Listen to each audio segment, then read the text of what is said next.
It's like you get to combine your physical form with all of your creativity and your artistic form in your own physical expression through makeup and hair and glam and whatever, costuming, whatnot.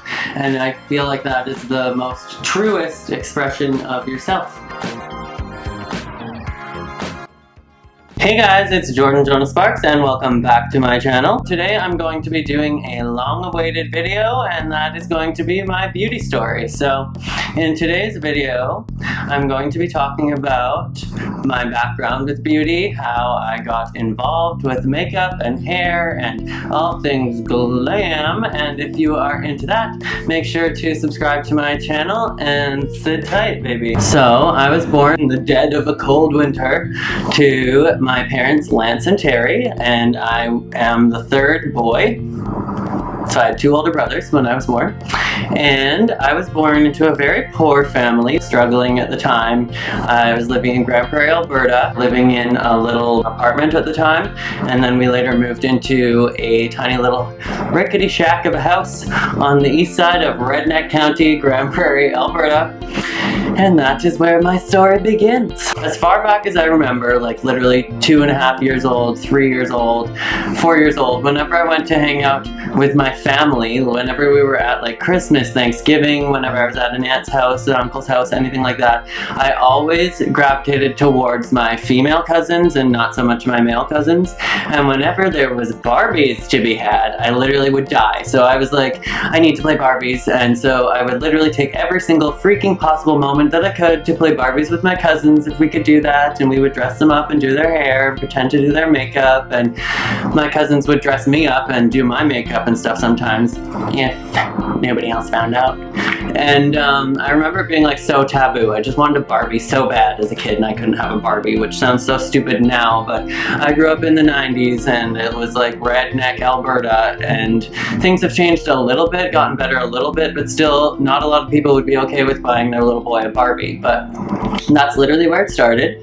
And so I remember being like 3 years old, and I guess the comfortable medium, my parents let me have these dolls called Holly Hobby, and they were like kind of like Raggedy Ann dolls. They're like a cloth doll, and they had yarn hair. And then I had this other doll called Rainbow Bright that I literally lived for. She's my soul animal, honey, if you know who Rainbow Bright is. She's like this rainbow queen of like the strawberry shortcakes kind of deal, and she is all rainbow and her hair is bright and orange, and it was made of yarn, and I used to like braid her hair and turn her fabulous, honey, and she was rainbow and everything fabulous about the 90s. And I remember my dad would like take away those dolls, and he like destroyed the dolls while I was really young without my mom knowing, and I just remember that being like my first traumatic experience. Like, boys are not supposed to like dolls, boys are not supposed to like Barbies, these are girl things and you shouldn't touch them, shouldn't play with them. So I remember even at like 3 or 4 years old, I was already like,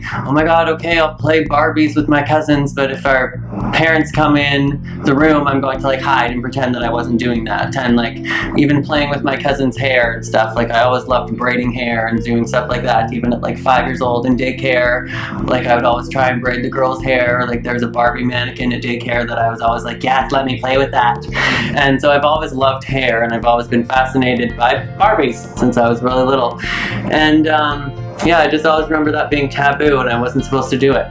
And then when my parents split up, when I was like 4 years old, we started staying with my Auntie Sarah. And my mom was always like a tomboy growing up. She was never the kind of girl that would like put on makeup or do her hair, put on a dress to get all fancy kind of thing. So I never had any experience with that. I never saw that. I had my dad, who was probably more flamboyant than my mom, and then I had my two older brothers, and the girliest thing they ever did was my brother Bryden had like a magic tea party set. And so I was not exposed to that at all until I moved in with my Auntie Sarah. And my Auntie Sarah, when we started staying there, I was like 4 years old, and to me she was like this goddess. artist. Like, she had giant, bleached blonde, huge, like, permed hair, which was amazing in the early 90s, like the best thing. And I thought she was this fabulous mermaid of a creature for having this big diva blonde hair. And I remember her having like Salon Selectives, the original pink bottles, in like the bathroom, and I would smell them and I was like, oh my god, when I grow up I'm going to be fabulous just like my Auntie Sarah. And my Auntie Sarah was not like my mom. My Auntie Sarah, you go into her bedroom, she had all of her makeup set up and she would do her makeup all the time, and I would just sit there and watch her do her makeup. And when we were living there, my mom started going back to college and she started getting ready and doing her makeup as well and doing her hair, and she was single and ready to date, so it was like this whole new mom. And I was like, wow, mom's fabulous when she puts on makeup. And I even remember like the nostalgic smell of like pressed powder to this day, or like watching my mom put on lipstick and I'd be like, can you please put some on me? And so she'd let me wear some, and that's where it all began, honey. And all started going downhill from there. Just kidding. But that is literally where it began. I would watch my Auntie Sarah get ready, or like she'd put on high heels, and I remember her having like these, I think they were like pink patent leather high heels, and I would like put them on when she wasn't home, and I'd be like walking around the house at like 4 years old in these high heels thinking that I'm absolutely fabulous with like my mom's red lipstick on my face and some blush on my cheeks. And that's where it all began. I literally was obsessed as a kid. And then my dad kidnapped me when I was like 5 years old, just me and my brother Bryden, and we moved to Nanaimo, BC, and that's a tale for another time.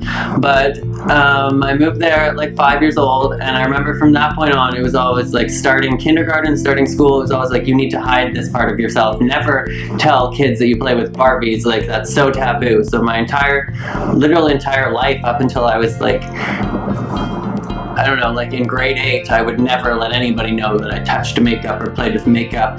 That was all secret. If I ever like played with Barbies with one of my friends or something, like I didn't tell anybody. We did it like at their house behind closed doors, and it was like all hush hush. I don't know, probably some of you guys have had the same experience too growing up.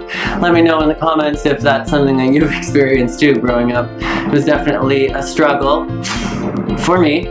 And so let's start with hair, I guess. The first time I ever experienced hair dye, I was in 3rd grade, and I've been wanting to dye my hair, like bleach my hair, and it was in like the 1999, like Eminem was huge, and all of these Backstreet Boys and NSYNC and B44 were all huge, and they all bleached their hair, and I was like, I need to be fabulous like Justin Timberlake. And so one day, finally, my dad let my older brother Bryden buy the bleach to bleach his hair, and it was L'Oreal, I think, is the brand that created Blondissima, but like the traditional old Blondissima bleach. And we went home, and there was enough to do both of our heads. So my dad's friend Gypsy, that kinda is a little bit of a symbol of my lifestyle as a kid. My dad's best friend's name was Gypsy.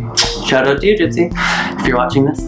And she helped dye both of our hair, and I was hooked instantly. Like, bleached my hair. Bryden never really dyed his hair much ever again. Like, he got frosted tips again, like in like 10th or 11th grade or something. But for me, I was like, oh my god, the bleach is the best thing. I dyed my hair red a couple months later. I dyed my hair blue by the end of that summer. I was known by all the kids in my neighborhood as the blue hair dude because I was dyeing my hair.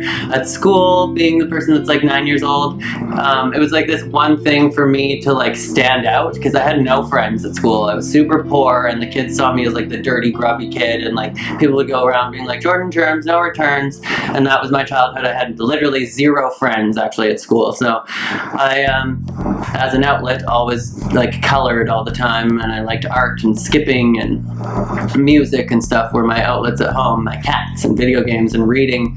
And hair quickly became like the one way that I could like beg for attention, basically. As a kid, I'd be like always changing my hair and like, I wonder if they're gonna notice on Monday, or like who's gonna say what about my hair on Monday. And like that literally became my identity from like grade 3 till literally like freaking college. I dyed my hair all the time. I was always known as the person that's always constantly changing their hair.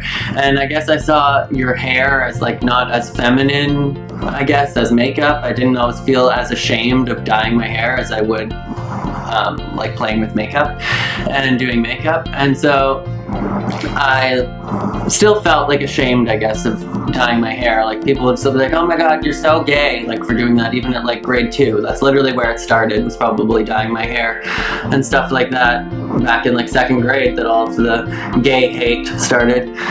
And yeah, so I bleached my hair, I dyed it red, I dyed it blue. School went on. I moved from BC to go live back with my mom when I was, it was on Christmas Day when I was 11. And I remember there being an issue for a while about like whether I was allowed to dye my hair living there. And so I was like, fine, I won't do it in the house then. And so I like saved up my money, like going door to door, like raking leaves and shoveling snow. And I would buy blonde hair dye and dye my hair still, it's during the summer, outside of the house, so that my mom couldn't be mad that I'm like wrecking her bathroom. But I think she soon learned that it was like a passion of mine that I wasn't really going to give up, so she stopped fighting it. She's like, fine, you can use the hair dye, just don't destroy my entire freaking house. And so that was me for all of like junior high. I tried a whole bunch of different colors. I always bleached my hair in the summer, and I'd dye it brown and like let my friends try different things and try funky different colors. And then in high school, after dreaming for years, I finally got to start taking the cosmetology program. And in the first year of that, it was like my apprenticeship to become a hairdresser. In the first year, you get to like practice on classmates and mannequins, and you basically just do washing the hair and conditioning it and like heat styling, and you do a lot of styling of the hair and stuff like that. And you do an entire unit on skincare and like facial massage and manicures and all that jazz about nails. I didn't go into like detail and take the full courses afterwards to become like a nail technician, but I do know how to give like a basic manicure professionally and stuff like that. So that's fun, I guess. And I did that for several years. As the years progressed, you get to try new things. So I learned how to color hair professionally there, highlight hair. I learned how to do like men's facial grooming. I learned how to perm hair, how to relax hair, how to strip hair of color, how to do all these fun different things, what a crokinole curl is, you'd know if you went to hair school. And yeah, all that jazz I got to do for all of high school. And I remember like it being the first time that I was like, I'm going to take this and I don't care what people think of me, I'm just going to do this anyways. And then flash forward to college, where I started taking musical theater college, and I got to do my makeup for shows. And I'd literally be like, I'm just going to buy this product, it's for my show kit, or I need this for acting. And I'm literally just buying all this extra stuff that you don't need as an actor, but being an actor gave me an excuse to try it. And while I was in acting school, they were always like, you need to look natural, like stop dyeing your hair, like you won't be castable if you're going to be feminine. And so there was always like that stigma that you can't be yourself, you have to be more masculine in order to be an actor. In order to be successful, you have to throw away what you are and become whatever this is in order to be successful. And so I always felt like I still kind of feel restricted by that. Like I'd probably have even crazier style and crazier hair and stuff like that if I wasn't still pursuing acting. But you need to look somewhat neutral unless you're going to be playing like a cyborg alien all the time, or you always want to be typecast as playing the like gay best friend. And in TV, there's just not a lot of roles for straight people, or there's not a lot of roles for gay people. Anyways, conversation for another time. But that brings me to like right now, where I've been more openly exploring with makeup. I've been trying new looks. I've been doing them on YouTube publicly. I don't wear makeup every single day. It may seem like that on YouTube when I'm wearing makeup a lot, but I literally just like to experiment with new looks. I like to do things for my YouTube channel, and I'm also a musician, and my ultimate goal is to be able to tour the world still. I would love, like they say, you're never gonna have what you want and you dream of if you're afraid to ask for it. So I'm no longer afraid to say that I would still love to tour the world and be able to be like this inspiration for people. And that is my beauty story. I'm going to continue making videos on my channel about beauty, makeup products, hair, all of that jazz. If you liked this video on my background and where I came from, then please let me know in the comments. If you have any other video suggestions that you would love to see, I would also like to know in the comments. And I would love to challenge you to tell me what your beauty story is. So if you want to make a video like this and tell me like how you got into doing makeup or doing hair, or if you have similar experiences to mine, I'm sure that your story is completely different, but you could have things that are like similar to mine, or what your challenges were, or what inspires you to do cosmetics. For me, it's like I'm able to transform myself into the most powerful, confident version of who I am on the inside and show a little bit more oomph of what I am on the inside than just my regular self. It's like you get to combine your physical form with all of your creativity and your artistic form in your own physical expression through makeup and hair and glam and whatever, costuming, whatnot. And I feel like that is the most truest expression of yourself. Anyways, that is all for this video. If you like this video, please make sure to give it a thumbs up and subscribe to my channel. And as always, make sure to be weird, be wild, and stay sparkly. Bye, guys.